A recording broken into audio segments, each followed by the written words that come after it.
Hello नमस्कार. प्रिया किचनमध्ये तुमचे अगदी मनापासून स्वागत आहे. आज आपण बघणार आहोत आमरस आणि पुरी.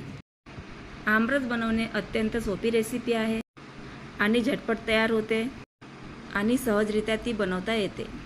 परंतु आमरस रेसिपी ही आज मी तुमच्याशी थोड्या अलग पद्धतीने शेअर करणार आहे. आमरस हा आपण मिक्सरमध्ये तयार न करता आज आपण चाळणीमध्ये तयार करणार आहोत. चला तर मग आपण तो कसा तयार करायचा ते आपण बघणार आहोत.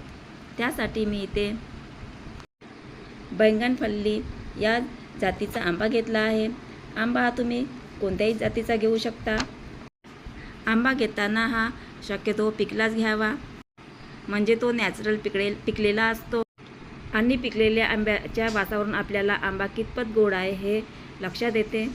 आंबा घेताना आंब्याचे देठ दाबून बघावे, म्हणजे आंबा ताजा आहे आपल्याला ओळखता येते. आता आंब्यामध्ये आपण थंडे पाणी घालून घेणार आहोत. थंडे पाणी घातल्यामुळे आंब्यातील उष्णता कमी होते. आंबा आपण कोरड्या नॅपकिनने पुसून घेणार आहोत. आंबा छान कोरडा झाला की आपल्याला त्याचे देठ काढून घ्यायचे आहे. देठ काढल्यानंतर आपल्याला आंब्याचे साल पूर्णतः काढून घ्यायचे आहे. आपण संपूर्ण आंब्याचे साल अशा प्रकारे काढून घेणार आहोत.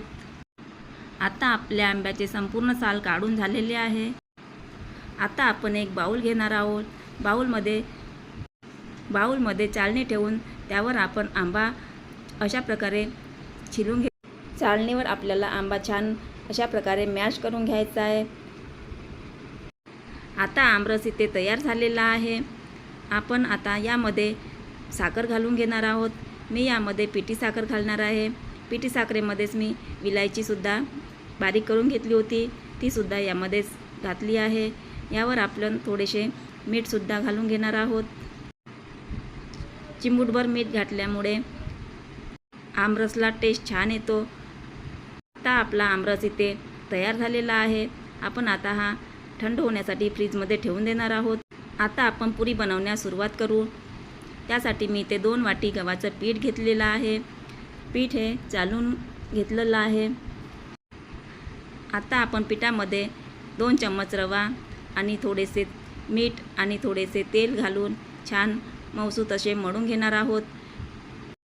पुरीचे पीठ मळताना हे थोडेसे घट्टसर मळून घ्यायचे असते, म्हणजे पुरी छान फुगते आणि छान मऊसूत तयार होते. आता आपले पीठ इथे मळून झालेले आहे. आपण यावर झाकण ठेवून 15 मिनिटासाठी ठेवून देणार आहोत. आता आपण पुरी बनवण्यास सुरुवात करू. अशा पद्धतीने आपल्याला पुरी पूर्ण लाटून घ्यायची आहे. आता इथे तेल छान गरम झाले आहे. आपण तेलामध्ये पुरी घालून घेणार आहोत. पुरी एका साईडने छान फुललेली आहे. आपण दुसऱ्या साईडने तिला पलटी करून घेणार आहोत. मस्त आपली छान टम्म इथं पुरी फुगलेली आहे. अशा प्रकारे आपली इथे मस्त पुरी तयार झालेली आहे. आपण आता दुसरीसुद्धा पुरी अशाच प्रकारे करून घेणार आहोत. सर्व पुऱ्या आपण अशाच तळून घेणार आहोत. अशाच आपल्या सर्व पुऱ्या इथे तयार झालेल्या आहेत आणि आमरससुद्धा तयार झालेला आहे.